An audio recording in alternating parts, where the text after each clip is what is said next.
Binigyan ng paglilinaw ni Yussi Claire Castro na walang assault na naganap at walang operasyon ng National Bureau of Investigation o NBI at Philippine National Police o PNP para sa pag-aresto kay Senador Ronald Bato de la Rosa sa Senado kagabi. Sa puntong ito, gusto nating linawin. Una, walang assault na ginawa ang NBI agents sa Senado. At pangalawa, walang operasyon ang NBI o PNP na arestuhin si Senator Bato. Pero bago nito, noong nakita ng OSAA na mayroong NBI agent sa GSIS, katabi ng Blue Guard, nakita na agad na naka-gear up ang OSAA. Nag-vest at naghanda sa isang operasyon.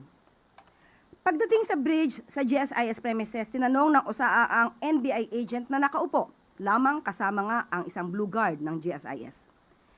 Nagpakilala na NBI agents at nung nagsabi sila ng kanilang pagkakakilanlan, agad nagpaputok ng warning shot si Sergeant at Arms Mau Aplaska.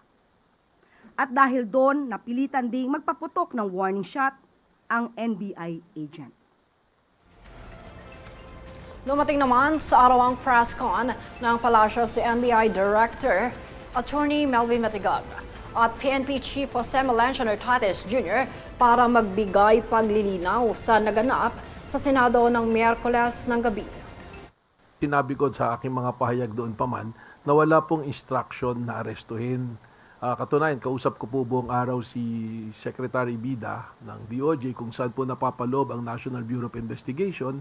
At ang sabi lang po, respondehan namin yung kahilingan ng GSIS, subalit hindi kami mag-a-approach kahit po nga dumaan doon si Senator Bato ay ang ano namin is to monitor sapagkat alam po naman nating lahat na mayroon pong kaso na ongoing ngayon sa Supreme Court at wala man pong TRO pero from the point of view of lawyers po, gaya ng DOJ, 3 araw lang, 72 hours po yung binigay na palugit para po sumagot yung kampo ng gobyerno at yung kampo ni Senator Bato. Kaya ang tingin po natin dito ay magkakaroon kaagad ng mabilisang resolution po ang ating pong Korte Suprema na mas mabubutihin po natin na huwag muna pong kumilos ng hindi naaayon sa magiging direksyon po ng Korte. Ano po.